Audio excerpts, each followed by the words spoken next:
Kemudian dikatakan memohon kepada Allah berarti berdoa kepadanya dan mengharapkannya, sebagaimana firman Allah Subhanahu wa taala, was'alullaha min fadlih innallaha kana bikulli syai'in alima.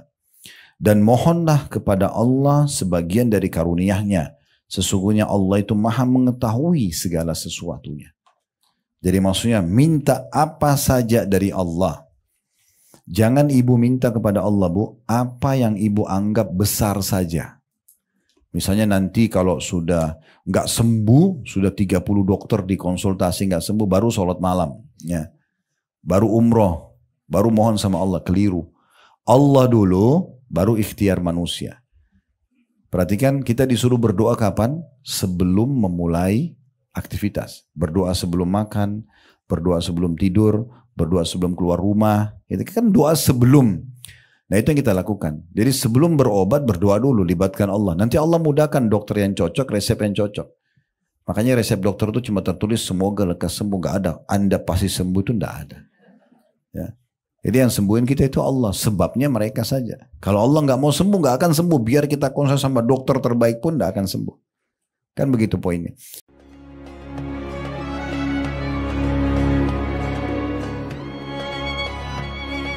Bismillah. Assalamualaikum warahmatullahi wabarakatuh. Alhamdulillah. Tidak pernah berhenti kita memuji dan memuja Allah atas segala nikmat yang Allah limpahkan kepada kita. Termasuk Allah masih memberikan kita satu hari lagi umur. Dan hari ini harusnya kita maksimalkan untuk menjalankan tujuan utama kita diciptakan, yaitu mengabdi dan beribadah kepada Allah subhanahu wa ta'ala. Kalau masa lalu kita berisikan ketaatan-ketaatan kepada Allah, maka hari ini kita tambah tentunya secara kualitas dan juga kuantitasnya bagi ibadah yang bisa ditambah kuantitas seperti ibadah-ibadah sunnah. Dan kalau di masa lalu kita masih punya kesalahan atau dosa, maka hari ini kita punya kesempatan untuk taubat dan menyelamatkan diri dari hukuman Allah subhanahu wa ta'ala. Biasa kami bahasakan kalau hari yang kita masih hidup adalah hari emas kita, di mana kita harus bisa syukuri, dan cara bersyukur adalah memaksimalkannya di atas ketaatan kepada Allah subhanahu wa ta'ala. Dan jadi kita panjatkan salam hormat kita kepada utusan Allah Nabi besar Muhammad sallallahu alaihi wa alihi wa sahbihi wasallam, sebagaimana Allah telah perintahkan kita untuk mengucapkan salam hormat kepada beliau. Melanjutkan pada buku kita, ibu-ibu sekalian, yang ditulis oleh Dr. Sa'id bin Ali bin Wahf Al-Qahtani, agar doa dikabulkan dan sebab-sebab terkabul dan tertolaknya doa berdasarkan Al-Quran dan Sunnah. Kita akan masuk pasal ketiga. Pada kesempatan ini tentunya syarat-syarat terkabulkannya doa dan hal-hal yang menghalangi terkabulkannya. Dan sebelumnya pasal 2 kita sudah bahas ada 10 poin tentang keutamaan berdoa. Dari poin 1 sampai poin 10. Dari halaman 19 sampai di halaman 23. Dan insya Allah mudah-mudahan itu sudah cukup untuk mewakili keutamaan doa. Kembali saya ingatkan kalau doa itu adalah komunikasi seorang hamba dengan Tuhannya. Kalau kita mau rasionalkan, kalau seandainya ibu dikasih kesempatan oleh pemimpin satu negara, anggaplah mungkin kita di Indonesia, presiden misalnya, memberikan kesempatan untuk ibu bisa komunikasi dengannya secara langsung, mungkin dikasih nomor pribadi, dan bisa menyampaikan keinginan apa saja. Setiap saat bisa, dan dia akan penuhi kebutuhan kita. Tentu ini mungkin tidak terjadi ya. Bahkan kepada anak sendiri pun mungkin belum tentu seorang pemimpin bisa penuhi semua kebutuhannya. Tetapi ini kalau kita andaikan saja. Kalau seandainya ada orang seperti kita, lalu diberikan kesempatan seperti itu oleh seorang pemimpin yang memang berkuasa, saya yakin kita sangat bangga dan kita tidak akan sia-siakan kesempatan itu. Apapun yang kita butuhkan kita akan sampaikan. Ini rasional saja. Sebenarnya doa jauh lebih dahsyat daripada itu tentunya. Karena kita sedang bicara kepada pencipta alam semesta ini. Kalau nikmat sedang ada pada kita apapun itu, dari makanan, minuman, pakaian, kesehatan, harta, pasangan hidup, keturunan, kebahagiaan, dan segala macam hal, maka yang ciptakan kita Allah, yang ciptakan semua nikmat itu Allah, yang bisa pertahankan dan menambahnya hanya Allah. Berarti kita sedang meminta itu kepada Allah yang memang pemilik yang sebenarnya. Begitu juga Kalau kita sedang ada ujian, sakit, gangguan orang, difitnah, diganggu, ada orang utang gak bayar dan segala macam hal. Yang ciptakan kita Allah, yang ciptakan permasalahan itu sebenarnya penciptanya Allah. Dan yang bisa memberikan jalan keluar terbaik hanya Allah subhanahu wa ta'ala. Dan tidak ada satupun dari raja manusia yang bisa seperti ini. Allah subhanahu wa ta'ala memudahkan kita agar bisa komunikasi secara langsung dengannya, dan itulah namanya doa. Satu buku ini membahas semua tentang masalah komunikasi itu kepada antara kita dengan Allah subhanahu wa ta'ala. Maka jangan disia-siakan kesempatan ini. Dan ingat, salah satu dari poin yang merupakan keutamaan doa adalah sabda Nabi SAW, وَلَيْسَ أَكْرَمُ عَلَى اللَّهِ مِنَ الدُّعَى. Dan tidak ada sesuatu yang lebih mulia di sisi Allah dibandingkan doa. Dan juga ada hadis riwayat Tirmidzi, "Man lam yad'ullaha yaghdab 'alaihi." Siapa yang tidak berdoa kepada Allah, maka Allah justru murka kepadanya. Jadi kalau ada orang di antara kita justru tidak memaksimalkan fasilitas agar dia bisa mohon, merengek, manja dengan Tuhannya, maka Allah marah padanya. Makanya seorang penyair Arab mengatakan kurang lebih artinya, jangan kau minta sama manusia, karena kalau kau minta padanya, dia akan marah. Sekali, dua kali, tiga kali kita minta, mungkin dia kasih, tapi yang keempat, yang kelima, yang keenam, dia akan marah. Tapi mintalah kepada zat, maksudnya Allah, yang kalau kau tidak minta, justru dia marah. Allah justru marah kalau kita tidak minta, tidak berdoa. Bahkan Allah menganggap itu sebuah kesombongan, ya, keangkuhan, karena kita merasa tidak butuh dengan Allah. Juga sudah kita titik beratkan, saya ingatkan kembali, karena ini pondasi-pondasi dasar dalam doa. Ibu berdoa minta agar dipertahankan nikmat, kesehatan, keturunan, kebahagiaan, pasangan hidup, harta yang ada, pekerjaan. Itu lebih afdal, ibu minta agar dipertahankan, dibandingkan musibah ada baru ibu minta jalan keluarnya. Artinya, tidak ada alasan untuk tidak berdoa. Jadi jangan bilang, saya lagi sehat kok Ustaz, saya lagi melimpah harta, saya lagi bahagia dengan suami sama anak-anak. Apa yang saya mau minta? Keliru. Justru itu yang kita minta agar dipertahankan. Lebih afdal, lebih besar pahala yang di sisi Allah, karena kita sedang menyadari, ini nikmat dari Allah. Saya tetap minta agar Allah pertahankan. Itu lebih afdal, lebih besar pahalanya, lebih mulia di sisi Allah dibandingkan ibu lagi sakit minta disembuhkan. Ibu lagi ada masalah sama suami baru minta solusi sama Allah. Itu boleh, tapi yang awal lebih afdal. Berarti tidak ada alasan untuk tidak berdoa. Saya juga sudah titik beratkan. Apapun yang ibu lihat depan matanya, bisa jadi bahan doa. Ada orang misalnya lagi kelihatan nikmat luar biasa. Sehat badannya, penampilannya ceria, segala macam lah, hartanya melimpah, terus segala macam hal yang mungkin kita bisa lihat. Bisa jadi doa buat kita. Kita mengatakan, ya Allah berkahi buat dia dan berikan kepada saya seperti yang kau berikan pada dia. Jadi doa. Kelebihan orang bisa jadi doa buat kita. Ibu lihat masjid, orang bangun. Bukan cuma lewat mengatakan, oh bagus ya masjidnya. Enggak. Ya Allah, kalau seandainya engkau berikan aku kesempatan seperti yang kau berikan kepada dia, aku akan buat yang sama. Dengan doa seperti ini, bukan mustahil Allah berikan pahala kita seperti dia. Kan gitu. Karena memang kata Nabi SAW, ada manusia, ada 4 golongan. Yang pertama, yang paling mulia, Allah kasih ilmu dan harta. Udah pinter agama, dia kaya raya. Dan dia habiskan keduanya di jalan Allah. Ini orang yang paling afdal. Karena dia gunakan ilmu dan hartanya dengan di jalan Allah SWT. Kemudian yang kedua, adalah orang yang Allah kasih ilmu tapi tidak punya harta. Dia pinter sekali, dia faham mana halal haramnya Allah, tapi dia tidak punya harta. Namun kata Nabi SAW, dia bilang tulus dari hatinya, ya Allah kalau seandainya engkau memberikan aku kesempatan seperti golongan yang pertama tadi.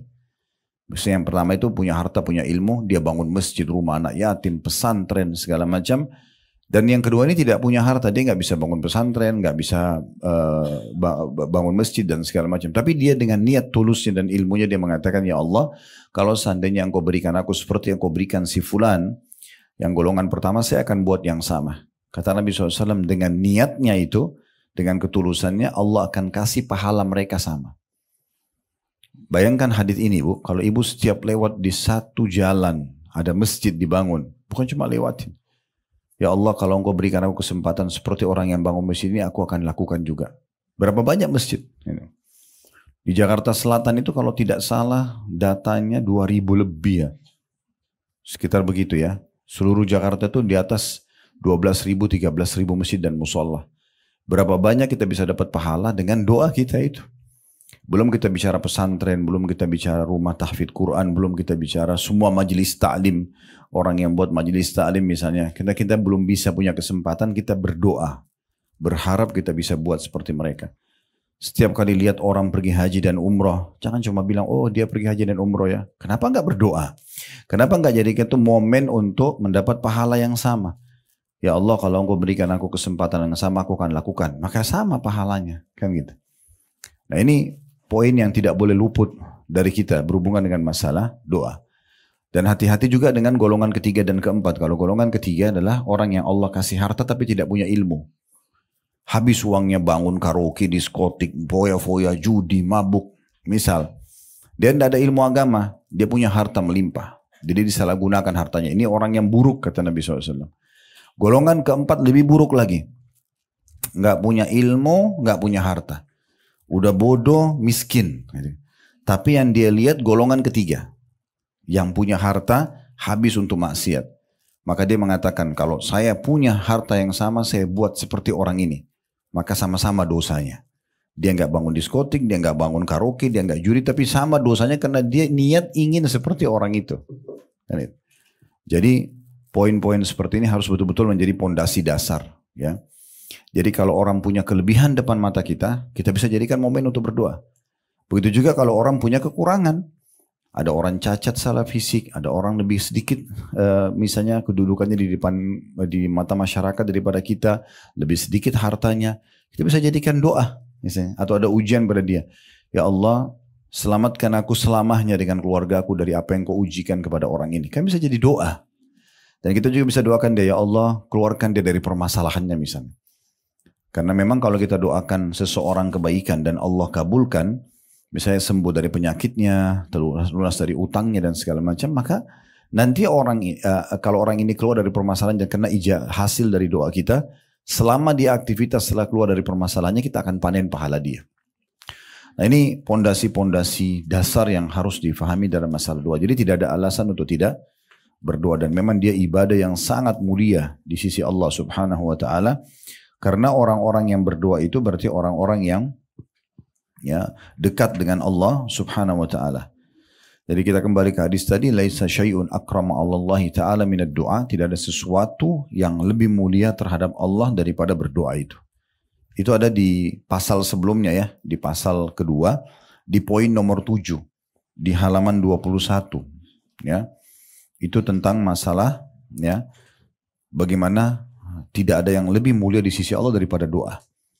Tiap orang kalau sudah berdoa itu berarti orang yang coba berusaha manja dan bergantung pada Tuhannya, dan itu target doa. Sementara tadi yang saya bilang kalau orang tidak berdoa malah Allah marah padanya, lihat di poin 8-nya. Kan gitu. Ini juga sudah kita bahas pertemuan yang lalu ya. Justru orang kalau tidak berdoa Allah marah padanya. Jadi harusnya kita selalu berdoa. Untuk diri kita, lihat kelebihan pada orang lain, minta kita diberikan yang sama.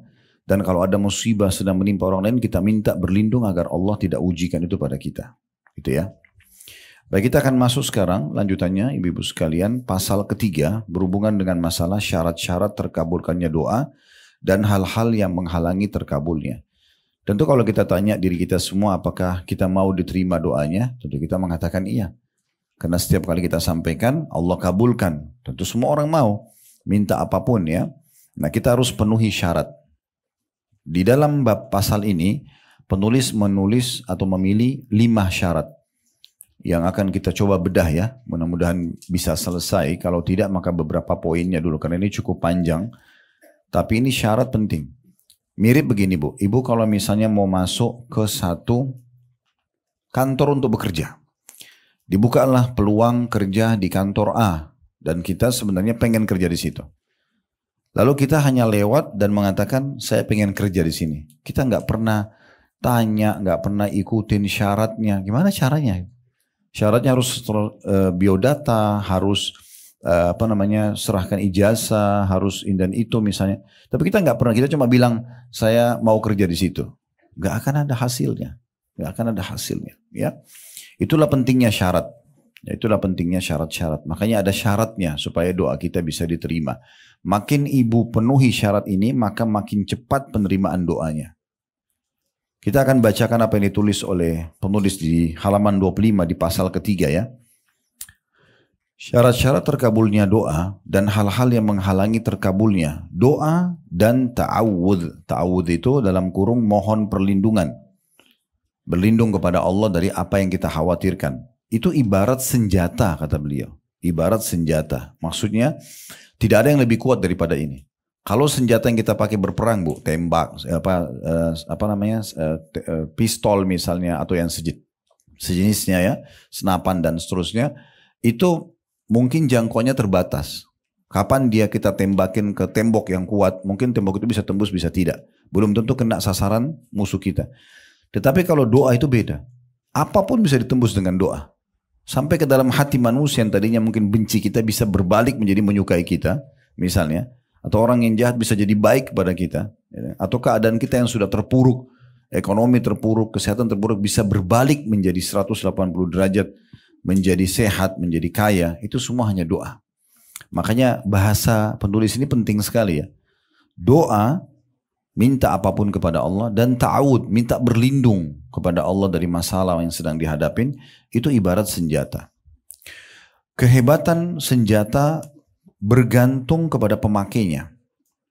Walaupun senjatanya bagus, tapi kalau yang menggunakan tidak faham, maka juga tidak berfungsi ya. Kita kalau kasih pedang yang tajam, tapi pada anak bayi, dia nggak tahu cara pakainya, kan gitu, nggak mungkin. Atau mungkin handphone lah sekarang, kalau kita kasih handphone anak bayi, dia ngerti apa? Dia nggak ngerti apa-apa, dia nggak tahu nilainya. Saya ibu kalau kasih anaknya yang kecil mungkin bisa dibuang handphone itu, dia nggak paham ya nilainya. Jadi memang harus juga tergantung pada pemakainya. Bukan hanya dari ketajamannya saja. Apabila senjata telah sempurna, tidak ada cacatnya, lengan yang menggunakannya kuat, dan juga penghalang tidak ada. Niscaya dapat membinasakan musuh. Berkumpul antara senjata yang kuat itulah doa. Berkumpul dengan orang yang mau menggunakan senjata itu dan faham. Maksudnya dia sering berdoa. Dia penuhi syarat-syarat doa itu, maka secara otomatis bisa memenuhi apa yang kita inginkan. Apabila kurang salah satu dari 3 perkara ini, maka pengaruhnya menjadi berkurang juga. Senjatanya ada, tapi lengannya nggak kuat, ya, gitu kan? Di situ dikatakan begitu ya. Jadi kalau senjata itu tidak ada cacatnya, lengan yang menggunakan kuat dan tidak ada penghalangnya, sempurna bisa melawan musuh. Tapi kalau salah satu dari 3 ini ya, ada yang kurang, maka juga berkurang fungsinya. Ya. Jadi ibu sudah punya senjata yang bagus doa, perangkatnya, tapi ibu sendiri nggak pernah berdoa. Berarti kan ibu tidak pakai senjata yang bagus itu. Sayang banget gitu ya. Sayang banget ini. Ini perlu kita bahasakan karena banyak orang tahu doa itu. Kalau kita bilang berdoa lah, dia tahu doa, tapi dia nggak lakukan. Atau mungkin dia berdoa hanya pada saat butuh. Ya. Nanti deh kalau saya sakit baru berdoa misalnya, atau nanti terlilit utang, atau nanti ada masalah baru berdoa. Padahal sebenarnya bukan seperti itu. Dia harusnya menunggangi kesempatan berdoa itu pada setiap kesempatan atau setiap waktu yang ada. Ingat sabda Nabi SAW, saya ingatkan lagi, kita sudah bahas ya. Kenali dah Tuhan kalian di saat kalian sedang lapang. Maka dia akan kenali kalian di saat kalian sedang sulit. Jadi kalau ada orang mau diijabah doanya pada saat dia sedang kesulitan, maka dia harus sering berdoa di waktu dia lapang. Juga perlu digarisbawahi ya, yang ibu minta tidak boleh bentrok sama sunnatullah ya. Itu juga digarisbawahi, jangan ibu lihat mukanya seorang ibu yang ini cantik banget, ibu beda lalu ibu bilang ya Allah kasih saya muka seperti dia, itu nggak bisa. Ya itu kan sistem, Allah sudah buat muka dia begitu, nggak mungkin kembar ya. Atau ibu berdoa misalnya minta, saya nggak suka malam ya Allah, hilangkan aja malam. Nggak bisa, malam, siang, pagi itu sudah sistem ya. Ibu ada masalah sama suami, ya Allah hilangkan semua laki-laki. Wah gimana caranya? Nggak mungkin kan gitu. Jadi nggak mungkin, itu bentrok sama sistem kan gitu. Atau ibu bilang, ya Allah hilangkan rasa lapar dari saya selamanya. Nggak bisa, ibu kalau nggak makan pasti lapar, itu sistem. Ya. Atau ya Allah hidupkan saya selamanya, saya nggak usah mati. Itu nggak mungkin. Jadi selama tidak bentrok sama sistem yang Allah sudah buat atau sunnatullah itu ya.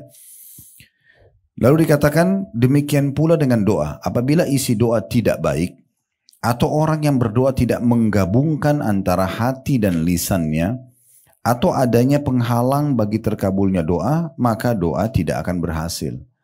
Jadi maksudnya kalau ibu misalnya, Ustaz saya sudah lama berdoa tapi saya belum lihat hasilnya. Coba ibu lihat dulu nih poin-poinnya. Ya. Ibu sudah penuhi syarat-syarat belum? Syarat-syarat nanti akan kita bahas satu persatu ya. Di pembahasan pertama dari pasal ketiga ini. Masalah syarat-syaratnya gitu ya. Maka itu sudah terpenuhi semua belum? Kalaupun sudah misalnya terpenuhi, nah sekarang berapa lama ibu sudah berdoa? Kan itu juga ada waktu ya. Jadi mirip sama dosis obat. Kalau ibu berobat ke dokter bisa sembuh, tapi minum obatnya 3 hari misalnya antibiotiknya, atau sampai habis 1 minggu misalnya. Itu kan ada dosisnya. Karena saya sudah jelaskan juga yang lalu, kalau kita misalnya sakit lalu ibu mengatakan, ya Allah sembuhin saya. Tiba-tiba sembuh. Kita sudah nggak berdoa lagi. Maka tertundahnya dalam beberapa saat, ya, seperti ibarat dosis obat doa itu, akan membuat seorang hamba terus dalam doanya. Saya juga sudah pernah singgung sebuah hadis Nabi SAW, bila Allah mendengar sebuah doa yang indah dari seorang hamba, dia terus merengek, dia manja sama Tuhannya. Dia meneteskan air mata, dia nggak mau pindah dari sejadah sampai hatinya tenang misalnya, contoh. Dan belum Allah kasih. Kalau Allah dengar doa yang indah itu, Allah sengaja menunda jawaban doa itu. Kenapa? Agar hamba tersebut tetap dalam doanya.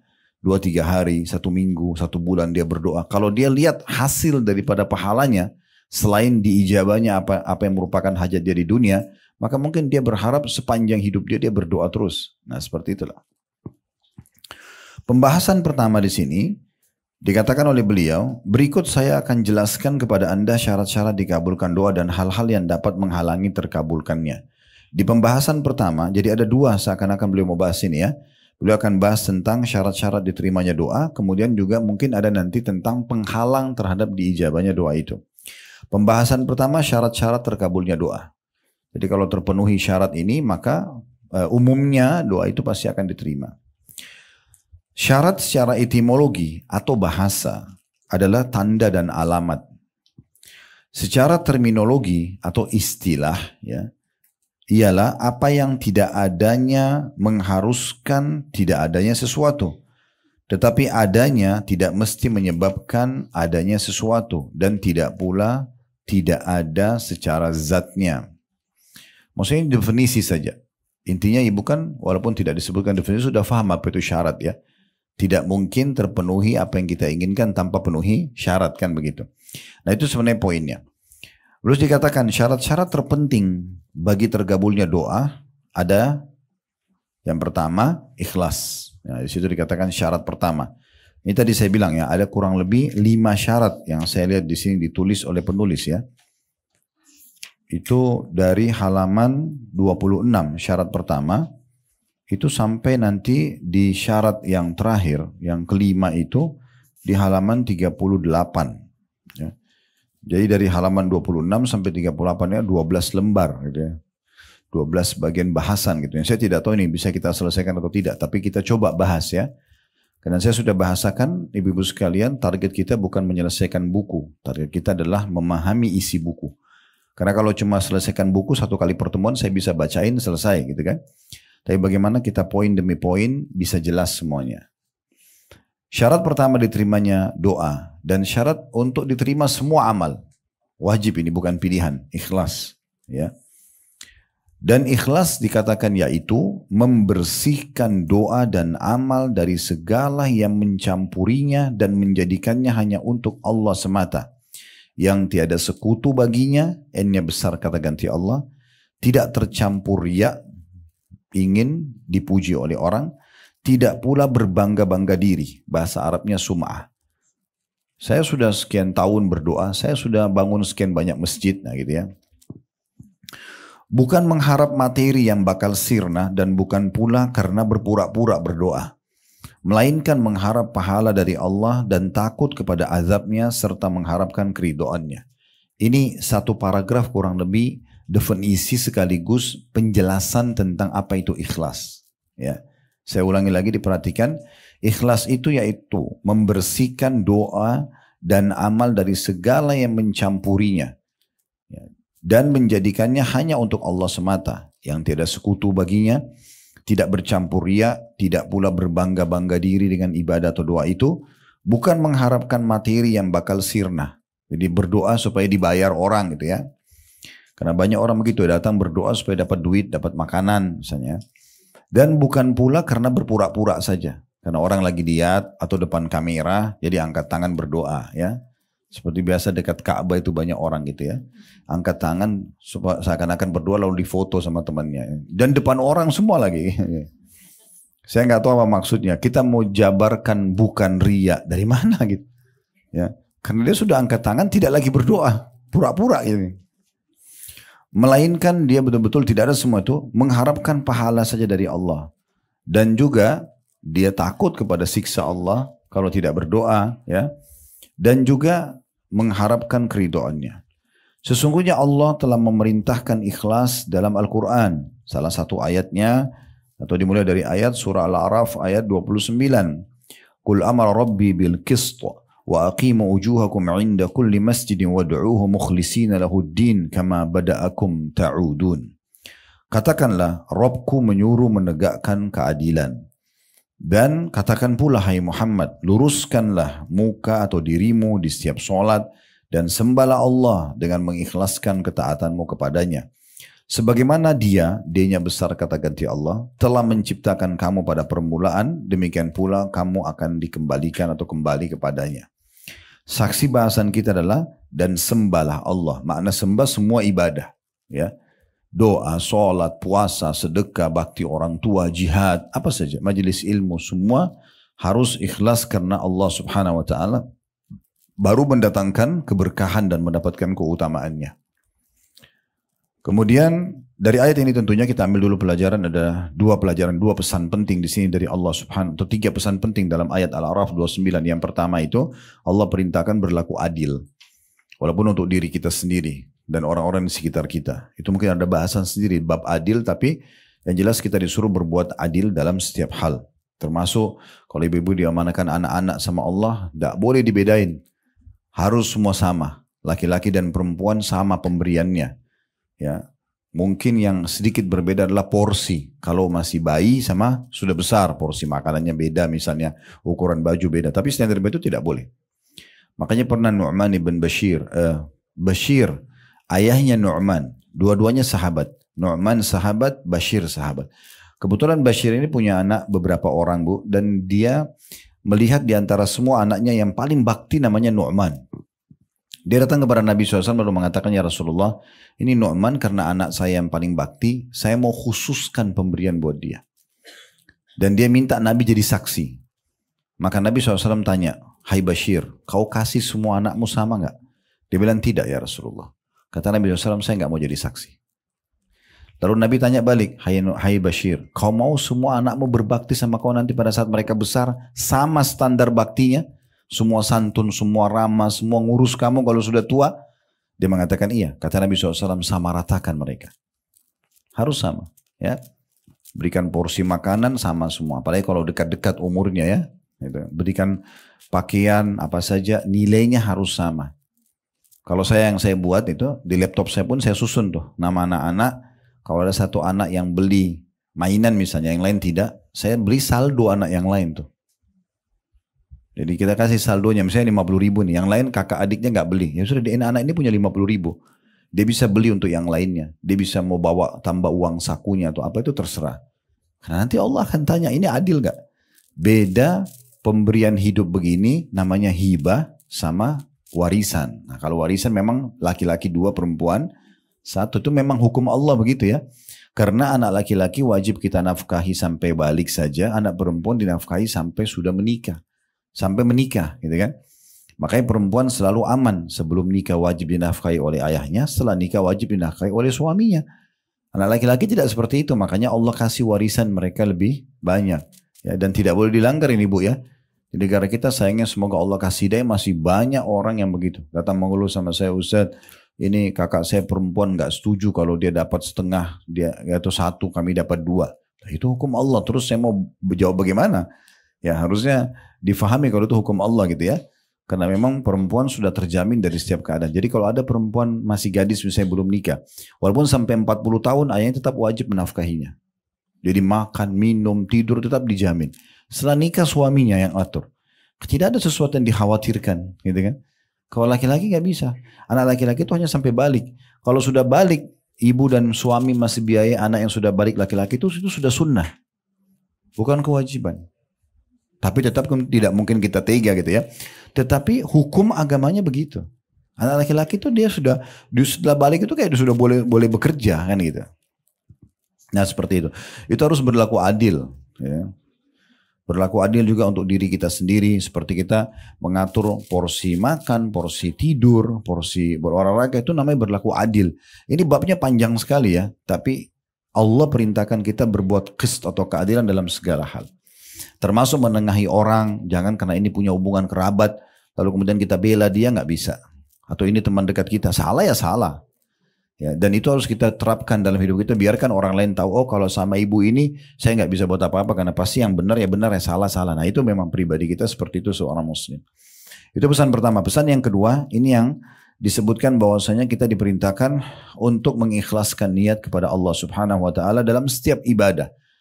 Sembahan atau cara kita menyembah Allah, berdoa, berzikir, apa saja semua itu ikhlas karena Allah. Pesan ketiga, adanya diingatkan bahwasanya kita semua akan meninggal dunia dan akan kembali kepada Allah Subhanahu wa taala. Pastikan kita kembali. Sehebat apapun kita jaga kesehatan kita, hidup di tempat yang udaranya asri lah, sehat lah, segala macam, olahraga, tetap mati di saat ajalnya datang gitu ya. Maka itu tidak mungkin kita pungkiri. Tapi memang kita juga tidak boleh putus asa mengatakan, toh kalau saya mau mati ya sudah biar aja, saya nggak usah olahraga, saya nggak usah sehat-sehatan, dan seterusnya. Itu juga keliru ya. Jadi kita memaksimalkan hidup kita dengan hal-hal yang baik, karena juga akan ada penilaian yang baik. Kenapa jenazah itu kalau mati tetap dimandikan, toh sebentar lagi dimasukin di kuburan dan dimakan oleh tanah? Karena kita harus kembalikan jasad itu kepada Allah dalam kondisi utuh, baik, sebagaimana Allah pinjamkan kepada kita. Tetap disampoin, pakai sabun, pakai kain kafan yang bersih. Padahal sebentar lagi masuk tanah dimakan sama belatung tanah. Dan kata Nabi SAW, semua jasad kalian akan dimakan oleh tanah kecuali tulang ekor kalian yang darinya nanti Allah akan bangkitkan kalian pada hari kiamat. Tapi yang jadi saksi bahasan tetap dibersihkan jenazah itu. Nah, begitu juga kita masa hidup kan. Kita Allah berikan rasa gerah. Gak nyaman rasanya kalau gerah. Tapi kalau kita mandi segar. Supaya kita jaga badan itu. Kita kalau nggak sikat gigi nggak percaya diri ngomong sama orang. Tapi kalau sikat gigi bersih rapi kita jadi percaya diri. Semua kita lebih suka wangi, penataan yang rapi. Dan kita tidak suka justru yang berantakan, bau yang tidak sedap. Orang semua manusia tidak suka. Itu Allah buat fitrah supaya kita memang melalui hidup kita dengan hal-hal yang baik-baik. Hidup ataupun meninggal dimaksimalkan. Jangan karena mau mati juga tuh hanya tidak merawat diri. Bukan seperti itu juga ya. Itu yang dimaksudkan. Kemudian firman Allah yang selanjutnya, ini dalil yang kedua tentang masalah ikhlas, surah Ghafir ayat 14, nama lainnya surah Mu'min. Nah, surah nomor 40 dalam Al-Quran ini ya. Kalau Al-A'raf tadi itu ada surah nomor 7. Fad'ullaha mukhlisina lahuddina walau karihal kafirun. Maka sembahlah Allah dengan memurnikan ibadah kepadanya meskipun orang-orang kafir tidak menyukainya. Di sini ada satu pesan dari ayat ini adalah bagaimana kita disuruh ikhlas kepada Allah Subhanahu wa taala, tulus. Walaupun orang kafir tidak suka bisa memiliki dua makna. Makna yang pertama dia tidak suka karena itu adalah pondasi agama kalian, disuruh ikhlas. Ya. Kalau mereka tidak kenal namanya ikhlas, mereka pokoknya minta bantu orang harus ada imbalannya, gitu ya. Islam tidak mengajarkan itu, Bu ya. Jangan sampai ibu berprinsip seperti itu. Artinya setiap ada orang yang akan berkenalan sama ibu langsung berpikir, saya dapat apa secara duniawi dari orang ini? Kaya nggak? Dapat jabatan nggak?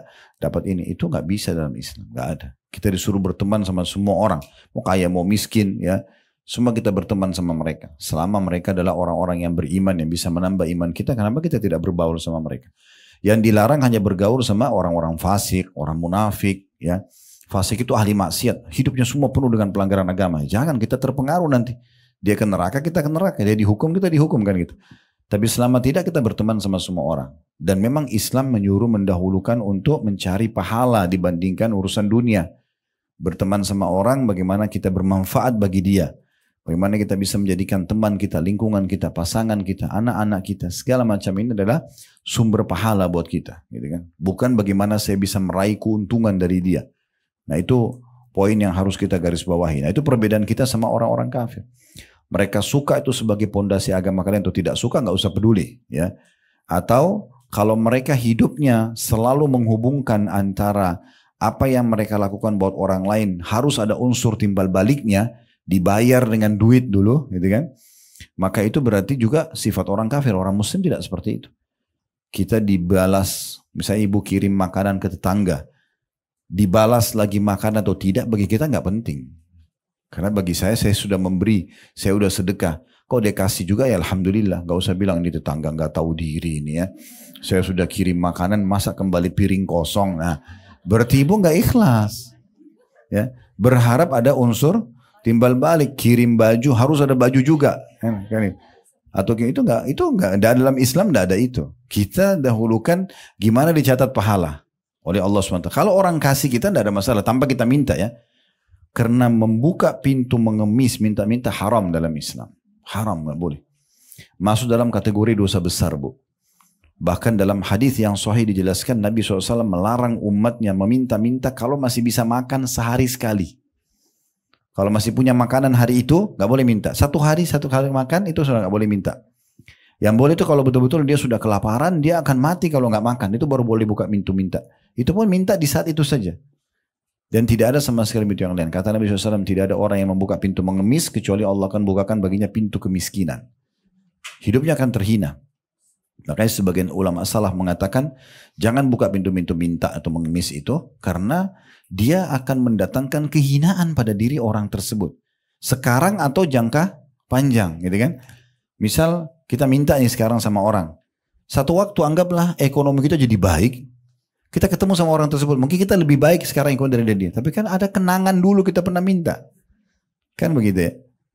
Jadi lebih baik kita mulia. Dan Islam mengajarkan kepada kita kalau mau sesuatu ada jasa yang kita berikan. Kerja, ambil hasilnya. Itu gak ada masalah. Tapi kalau mengemis ya, ada orang subhanallah ini jadi penyakit secara jiwa. Sudah mampu pun datang ke rumah temannya selalu lihat barang apa. Bagus buat saya ya. Langsung main ambil. Ini gimana? Kan orang belum tentu punya lagi kan gitu. Tapi mungkin karena dia tidak enak dikasih. Untuk apa buka pintu itu? Kenapa menghinakan diri kita? Pengen beli kan selesai. Mau gratis terus. Gimana? Akhirnya rumahnya penuh dengan barang orang itu, ya. Saya nggak nyinggung siapapun ya. Kalau ada yang merasa di sini, alhamdulillah, berarti tinggal memperbaikin gitu ya. Karena tujuan majelis ilmu memang untuk itu, ya. Baik, itu makna daripada orang kafir suka atau tidak suka. Dia tidak suka karena itu pondasi agama kalian, atau dia tidak suka karena memang cara mereka hidup begitu. Orang kafir itu selalu kalau beri mesti ada unsur timbal balik kayak pemikiran kapitalis apa segala itu harus ada unsur timbal baliknya. Kalau kita nggak ada seperti itu, ya. Kemudian dalil yang ketiga, ayat yang ketiga diangkat oleh penulis ini adalah surah Az-Zumar ayat 3 ya. Yang bunyinya ala lillahid dinul khalis walladzina ittakhadhu min dunihi awliya'a ma na'buduhum illa liyuqarribuna ila Allahi zulfa innallaha yahkumu bainahum fima hum fihi yakhtalifun innallaha la yahdi man huwa kadzibun kafar. Ingatlah kata Allah, makna ingat pelajarilah ya. Hanya kepunyaan Allah lah agama yang bersih, maksudnya dari kesyirikan. Kalau mau jadi seorang muslim tidak boleh ada ya mempartnerkan Allah dengan makhluknya.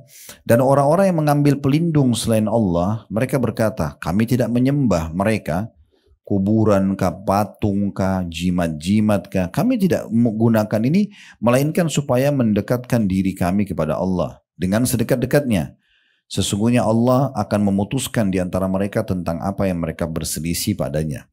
Sesungguhnya Allah tidak menunjuki orang-orang yang pendusta lagi sangat ingkar. Kita coba bedah di sini, ayat ini menjadi beberapa faedahnya. Yang pertama adalah perintah untuk ikhlas. Ingatlah hanya kepunyaan Allah lah agama yang bersih. Tidak boleh ada partisipasi, dipartnerkan dengan makhluk ya. Karena riya itu kan, ibu sholat, riya. Maksudnya apa? Dia sholat karena Allah, tapi diikuti dengan pengen dipuji oleh orang. Itu kan berarti mempartnerkan Allah dengan makhluk, namanya syirik. Itulah menyekutukan Allah. Itu Allah nggak mau. Allah mau dia murni sendiri. Ibu dilihat orang, tidak dilihat orang, tetap ibadah. Itu ikhlas namanya. Orang lihat tidak lihat tetap berdoa, tetap sedekah, tetap pokoknya kerjalah ngaji dan segala macam gitu ya. Jadi Allah melarang. Ini faedah pertama dari surah Az-Zumar ayat 3 ini. Kita disuruh ikhlas. Kemudian potongan yang kedua, sesungguhnya adanya ancaman bagi orang-orang yang menyekutukan Allah dengan sesuatu ya. Dan kebanyakan mereka menganggap apa yang mereka lakukan dari sekutu-sekutu itu adalah perbuatan yang baik. Kayak orang pakai jimat, ya mungkin ada perempuan karena mau cantik pakai susuk atau apa itu semua, atau mau supaya laris usahanya pakai pelaris. Semua ini nggak diperlukan. Kita nggak pernah punya pilihan untuk membentuk alis kita, bibir kita, hidung kita, telinga, rambut. Kita nggak pernah pilih, lahir begitu. Berarti Allah pencipta sudah pilihkan yang terbaik. Ibu nggak usah khawatir. Allah datangkan nanti orang yang suka itu. Iya. Jadi nggak perlu khawatir. Nggak usah ikuti mukanya dia atau mukanya ini, kan gitu. Saya pernah lihat cuplikan di negara kita ada orang laki-laki tangannya puntung, dua-dua kakinya puntung, ada istrinya, ada anaknya. Kuasa Allah. Allah datangkan jodohnya. Cuma kadang-kadang kita yang rewel. Datang ini, terlalu pendek. Datang ini, terlalu gemuk. Datang ini, terlalu hitam. Tidak mau. Ini datang sinyal Allah nolak terus. Istikharah saja. Kalau hati tenang, bismillah, kita tidak tahu mana yang baik gitu ya. Ada seorang wanita sangat cantik di Madinah. Terkenal sangat solehah dari keluarga baik-baik. Nabi punya seorang sahabat namanya Julaibib. Pernah dengar nama ini? Julaibib ini terkenal di masa Nabi itu dengan orang yang buruk rupa. Jelek orangnya secara fisik gitu ya. Begitu disebutkan dalam hadis.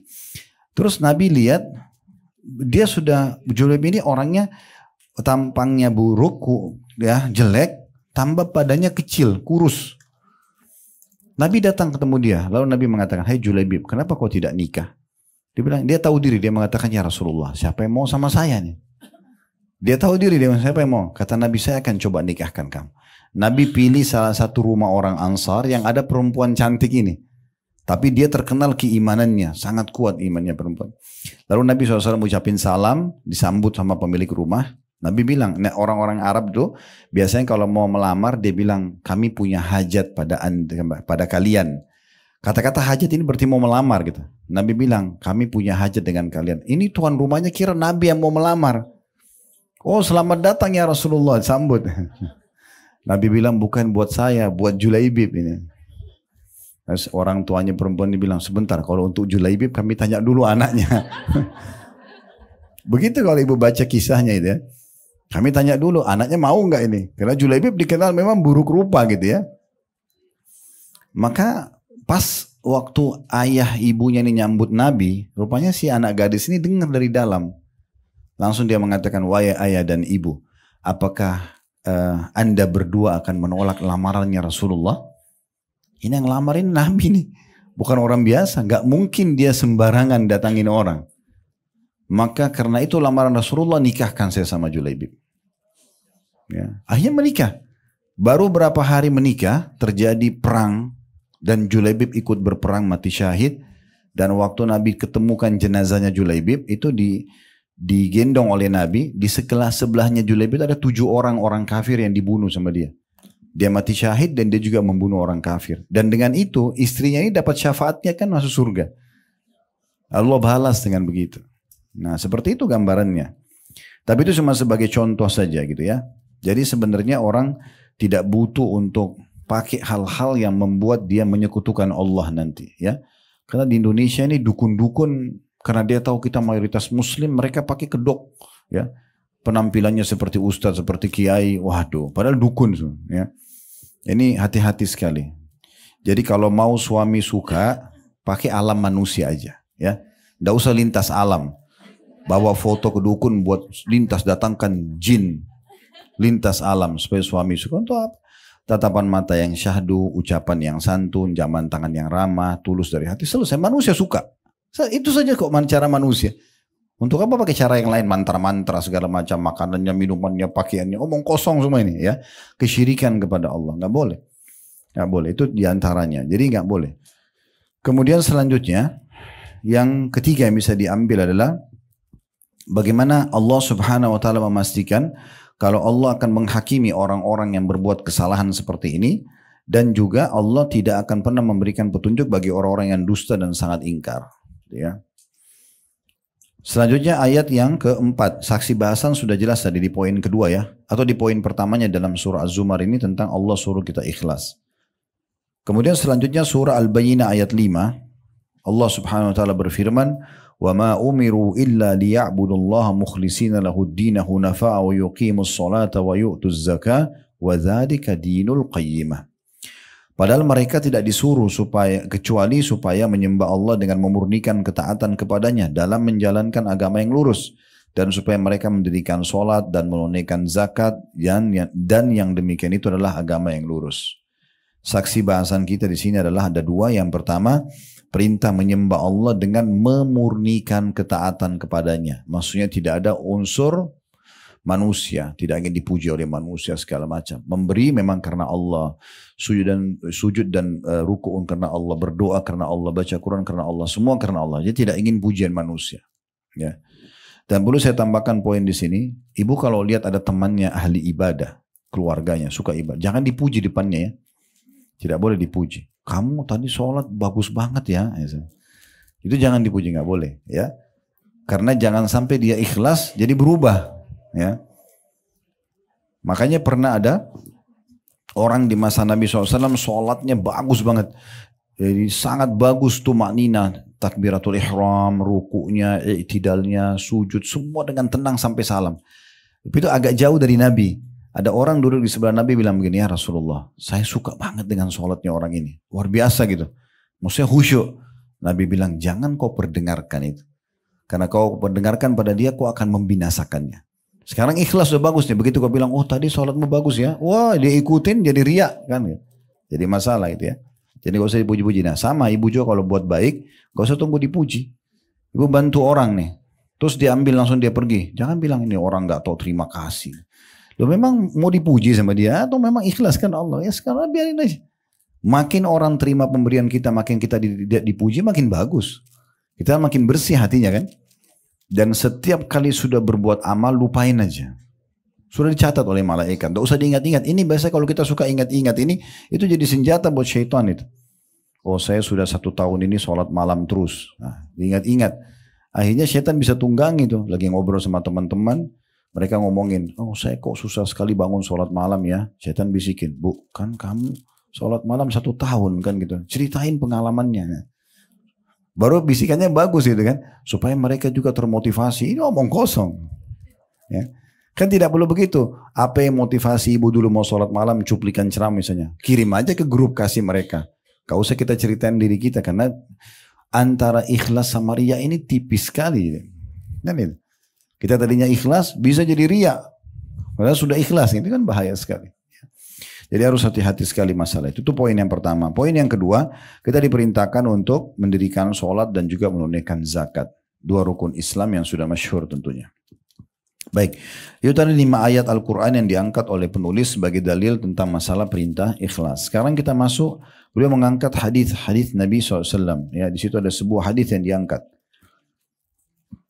Dari Abdullah bin Abbas radhiyallahu anhuma, ini sepupu Nabi SAW, Abdullah sepupu Nabi, Abbas paman Nabi ya, kita bilang radhiyallahu anhuma berarti berdua gitu ya, karena dua-duanya sahabat. Beliau berkata bahwa suatu hari saya duduk di belakang Rasulullah SAW dan Rasulullah SAW bersabda kepadaku, ya gulam, inni u'allimuka kalimat, ihfadillaha yahfaduk, ihfadillaha tajidhu tujahak, idha sa'alta fas'alillah, وإذا استعنت فاستعن بالله واعلم أن الأمة لو اجتمعت على أن ينفعوك بشيء لم ينفعوك إلا بشيء قد كتبه الله لك ولو اجتمعوا على أن يضروك بشيء لم يضروك إلا بشيء قد كتبه الله عليك رفعت الأقلام وجفت الصحف.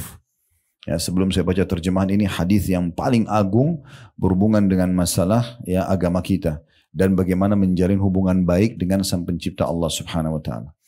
Pesan Nabi, karena Abdullah bin Abbas itu masih sangat muda, ya, mungkin baru balik gitu ya, maka Nabi bilang, wahai pemuda, ya gulam, saya akan mengajari kamu beberapa kalimat dan ini berarti kita langsung ambil pelajaran pentingnya. Setiap anak-anak anak-anak muda atau anak-anak yang masih kecil pun jangan pernah dianggap oh belum saatnya saya bicara atau kenalkan Allah sama dia. Justru sejak dini, ya, nak sholat ya karena Allah yang perintah. Jangan ibu yang suruh. Jadi kalau ibu nanti tidak ada, dia tidak sholat gitu kan. Selalu ingatkan. Sedekah ya nak, ini karena Allah yang perintahkan. Selalu bawa nama Allah itu ya. Saya kalau sampaikan anak-anak di rumah seperti itu. Akhirnya saya pernah dengar mereka ngomong gitu pada saat saya lagi tidak di situ. Tapi betul-betul mereka tidak tahu kalau saya lagi ada di ruangan yang lain. Tapi saya dengar.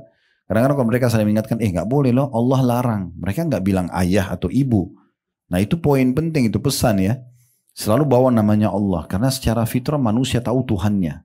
Ya, sudah tahu Bu ya, kita sebelum lahir di muka bumi ini semuanya. Pertama Allah ciptakan Nabi Adam, itu Allah keluarkan dari tulang belakangnya Nabi Adam semua keturunannya. Semua kita ini pernah dikeluarkan, dikumpulkan di Wadi Nu'man namanya di Mekah. Ya, di situ dikeluarkan dan Allah menyatakan dalam Al-Quran itu, Alastu bi rabbikum, bukankah aku Tuhan kalian? Kita semua sudah mengatakan, qalu syahidina. Kita semua mengatakan, ya kami menyaksi engkau adalah Tuhan kami. Makanya ibu kalau duduk dengerin Allah larang, Rasulullah bersabda, itu kayak mudah kita menerimanya. Karena memang fitrah kita tahu kalau kita punya Tuhan gitu ya. Nah seperti itulah. Ya. Jadi tidak sulit untuk menanamkan itu apalagi sejak dini kepada anak-anak. Selalu bilang Allah, Allah itu ya.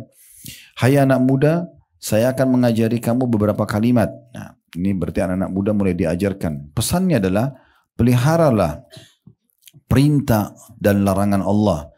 Jagalah hubungan baik dengan Allah. Apa yang diperintahkan kerjakan, jaga, wajib atau sunnah, apa yang dilarang haram atau makruh tinggalkan. Niscaya balasannya Allah akan memeliharamu. Allah akan menjagamu juga dari segala macam mara bahaya yang bisa menimpamu. Peliharalah hubungan baik dengan Allah. Di situ terjemahnya sunnah Allah. Sebenarnya hubungan baik dengan Allah lebih tepat ya. Peliharalah hubungan baik dengan Allah, tentulah engkau akan mendapatinya. N-nya besar. Kata ganti Allah, mendapati Allah di hadapanmu. Kalau kita jaga azan langsung sholat, ya ada kesempatan zikir-zikir, berdoa majelis ilmu, kita jaga hubungan baik dengan Allah, maka Allah selalu ada di hadapan kita. Maknanya selalu bersama kita. Kita butuh bantuan akan dibantu, kita butuh nikmat akan ditambahkan, gitu ya. Apabila engkau memohon sesuatu, maka mohonlah hanya kepada Allah saja. Dan apabila engkau meminta suatu pertolongan, mintalah hanya kepada Allah saja. Ketahuilah, walaupun seluruh umat berkumpul untuk mendatangkan satu manfaat untukmu, tidaklah mereka itu dapat memberimu kemanfaatan kecuali sekedar yang Allah tetapkan untukmu saja. Dan jika mereka berkumpul untuk mendatangkan suatu kemudaratan atau bahaya untukmu, maka tidak juga mereka itu sanggup memudaratkanmu, melainkan hanya sekedar yang Allah telah tetapkan terhadapmu. Qalam atau pena yang dipakai untuk tulis takdir telah diangkat, dan segala lembaran tulisan telah kering tintanya. Hadis ini diriwayatkan oleh Tirmidzi.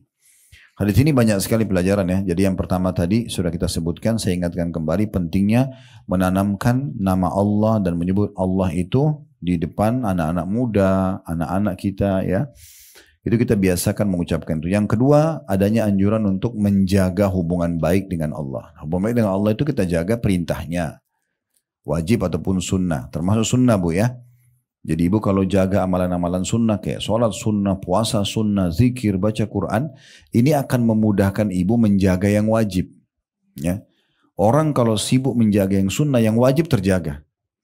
Ibu biasa sholat duha, sholat malam, sholat qobliyah, sholat ba'diyah, tentu wajibnya akan terjaga otomatis. Ibu biasa puasa Senin Kamis, puasa Ayyamul Bid, misalnya puasa sunnah, maka puasa Ramadan jadi mudah. Ibu biasa sedekah, zakat jadi mudah. Ibu biasa umroh, haji jadi nggak asing, gitu kan? Nah seperti itulah. Jadi kita menjaga amalan yang Allah perintahkan wajib ataupun sunnah. Jangan ibu bilang kan itu cuma sunnah. Ya sunnah juga perintah agama, ya. Dan dia berfungsi untuk menyempurnakan amal wajib yang kurang di hari kiamat. Kemudian juga sama dengan meninggalkan apa yang Allah larang. Bukan cuma sekedar haram, tapi yang makruh juga. Contoh makruh, ibu makan dan minum berdiri. Ya, makruh itu artinya kalau dikerjakan tidak berdosa, ditinggalkan berpahala. Apa susahnya ibu tadi kursi duduk? Walaupun ibu minum berdiri boleh saja. Karena hukumnya makruh, tidak berdosa. Tapi kalau ibu duduk dapat pahala. Hausnya hilang dapat pahala. Kenapa nggak dilakukan? Kan gitu contohnya. Jadi jangan sampai karena makruh lalu kita mengatakan tidak masalah. Enggak, itu juga termasuk larangan. Ya. Jadi meninggalkan yang haram juga yang makruh. Itu maknanya peliharalah ya hubungan baik dengan Allah dalam kurung perintah dan larangannya. Itu pelajaran yang kedua. Niscaya Allah akan memeliharamu. Ya, pasti kau akan dapat Allah ya selalu menjagamu. Kemudian juga peliharalah hubungan baik dengan Allah, tentulah engkau akan mendapatinya di hadapanmu. Ini masih berhubungan dengan faedah yang kedua tadi. Menjalin hubungan baik dengan Allah akan mendatangkan Allah pelihara kita, Allah selamatkan dari mara bahaya gitu ya. Pelajaran yang ketiga, ini dalam sekali ya, yaitu kalau seandainya ada satu umatnya kayak manusia semuanya, ingin memberikan kepada ibu manfaat, mereka ingin memberikan kepada ibu sesuatu, Nabi SAW bilang, manfaat yang sampai kepadamu itu hanya yang sudah Allah takdirkan. Jadi bukan karena mereka, tapi karena Allah takdirkan, maka sampailah kepadamu. Dan kalau seandainya mereka mau membahayakanmu, mau datangkan musibah, ada orang yang mau mengganggu kita, bukan satu orang, satu negeri. Tidak akan menimpahmu kecuali yang sudah Allah catatkan untukmu. Memang takdirnya kita harus sakit di saat itu, kita harus tabrakan di saat itu, memang begitu. Jadi bukan karena orang-orang. Itu cuma sebab saja. Itu cuma sebab. Berarti memang semua bersumber dari Allah Subhanahu wa taala. Ya, kita tidak perlu jauh-jauh untuk mencari sebabnya gitu ya. Itu poin yang ketiga. Dan poin yang keempat, sesungguhnya semua takdir sudah dicatat dan semua sudah kering. Artinya di Lauhil Mahfuz sebelum kita diciptakan, ibu-ibu sekalian, semua sudah dicatat. Ini yang kita kumpul hari ini, belajar di sini, ini sudah tercatat di Lauhil Mahfuz. Kita mungkin tahun lalu, bulan lalu tidak tahu kalau kita mau ketemu di sini misalnya. Tapi ini sudah dicatat sama Allah. Allah tahu besok ini kita mau makan apa, kita akan pakai baju apa. Sampai kita mati, Allah sudah catat di Lauhil Mahfuz dengan keluasan ilmu Allah. Itulah namanya takdir. Allah tidak paksakan. Ya, ada sistem yang Allah buat. Memang kita nggak bisa ikut campur. Pergantian siang malam, ya. Kita lahir dari rahim ibu siapa, kita meninggal kapan, itu nggak bisa kita campur. Tapi ada namanya af'al ibad, sikap dan perbuatan yang kita lakukan dalam keseharian. Ibu hari ini semua yang pakai baju ini, pilih baju ini, itu kan pilihan kita. Ibu di lemari mungkin banyak pilihan bajunya, tapi ibu pilih baju ini, itu kan berarti pilihan kita. Tadi mungkin waktu makan siang, ibu pilih makan, ada pilihannya ibu pilih makanan yang B, bukan yang A misalnya, itu pilihan. Ini Allah sudah tahu semua apa yang kita mau pilih, dan dicatat di Lauhil Mahfuz. Jadi Allah itu nggak paksa kita. Di antaranya jodoh ya. Jodoh itu pilihan hamba. Makanya ibu kalau punya pilihan mau nikah sama A, B, C, ibu pilih C, itu kan pilihan ibu. Jangan bilang, oh ini Allah jodohin sama saya. Nah ibu yang pilih gimana? Kan itu. Ibu kan mesti punya opsi lain. Mirip dengan pilih baju, mirip dengan pilih pekerjaan, mirip dengan pilih berteman, sama itu. Kan itu juga sama. Tapi kalau kita pilih si fulan sebagai pasangan kita pilih makanan ini sebagai makanan kita hari ini, itu Allah sudah tahu dicatat di Lauhil Mahfuz. Itu tidak akan pernah berubah, tidak akan pernah berubah. Itu yang dimaksud dengan di sini, pena yang mencatat takdir itu sudah diangkat dan yang ditulis itu sudah kering tintanya, nggak bisa berubah lagi. Itu makna daripada penutupan hadis di sini. Kemudian dikatakan memohon kepada Allah berarti berdoa kepadanya dan mengharapkannya. Sebagaimana firman Allah Subhanahu wa taala, was'alullaha min fadlih innallaha kana bikulli syai'in alima. Dan mohonlah kepada Allah sebagian dari karunia-Nya. Sesungguhnya Allah itu Maha mengetahui segala sesuatunya. Jadi maksudnya minta apa saja dari Allah. Jangan ibu minta kepada Allah, Bu, apa yang ibu anggap besar saja. Misalnya nanti kalau sudah nggak sembuh, sudah 30 dokter dikonsultasi nggak sembuh, baru sholat malam, ya, baru umroh, baru mohon sama Allah, keliru. Allah dulu, baru ikhtiar manusia. Perhatikan kita disuruh berdoa kapan? Sebelum memulai aktivitas. Berdoa sebelum makan, berdoa sebelum tidur, berdoa sebelum keluar rumah. Itu kan doa sebelum. Nah itu yang kita lakukan. Jadi sebelum berobat berdoa dulu, libatkan Allah. Nanti Allah mudahkan dokter yang cocok, resep yang cocok. Makanya resep dokter itu cuma tertulis semoga lekas sembuh, gak ada. Anda pasti sembuh itu gak ada. Ya. Jadi yang sembuhin kita itu Allah, sebabnya mereka saja. Kalau Allah nggak mau sembuh, nggak akan sembuh. Biar kita konsul sama dokter terbaik pun nggak akan sembuh. Kan begitu poinnya. Jadi ini menguatkan hubungan kita dengan Allah Subhanahu Wa Taala. Kalau Allah itu pengatur segala sesuatunya. Makin kuat keyakinan seperti ini atau akidah kita, maka makin mudah kita melalui kehidupan. Kita kalau lagi senang yang ciptakan kita Allah, ciptakan itu juga Allah, kita bisa ya menikmatinya dan menambahnya dengan izin Allah. Kalau ada musibah, bahkan ada yang kita takuti depan mata kita, hewan yang buas misalnya, gempa bumi, apalah segala macam, atau penjahat, Allah yang ciptakan mereka. Allah bisa membalik keadaan mereka menjadi ya baik kepada kita. Kalau tidak salah dinukil, ada seorang ulama namanya Hasan Basri. Seingat saya ini kasusnya Hasan Basri atau Sa'id bin Musayyib, salah satu dari dua orang ini. Tapi kisahnya benar, ada di masa mereka itu ada satu raja zalim, pemimpin zalim namanya Hajjaj bin Yusuf. Hajjaj ini setiap ada orang yang dia tidak suka dibunuh. Mau dia ulama, mau dia siapapun, pokoknya pendapat saya begini, bertolak belakang, penggal lehernya. Itu terkenal kejam banget itu, ya. Sampai di istana dia itu terkenal dengan ada kulit hewan unta yang dikeringkan dan ada pedang. Jadi setiap ada orang tolak, taruh di situ, ditangkap sama argunya, dipenggal sama dia. Itu. Satu waktu pernah dia undang, ini tadi saya bilang, lulusan Hasan Basri, mungkin saya belum seingat saya sih mungkin salah satunya ya.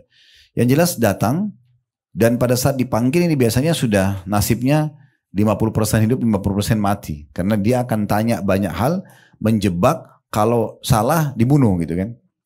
Tapi uniknya, pada saat dia datang, tiba-tiba dari depan pintu sudah disambut oleh Hajjaj. Belum pernah Hajjaj berdiri dari singgasananya sambut orang, disambut depan pintu istana, dipanggil duduk di sebelah singgasananya, ditanya banyak hukum agama, kemudian dikasih parfum yang termahal waktu itu ada dia punya, diolesin di tangan dan di jenggotnya si alim ini gitu. Udah akhirnya pergi, orang itu pergi, si alim ini pergi.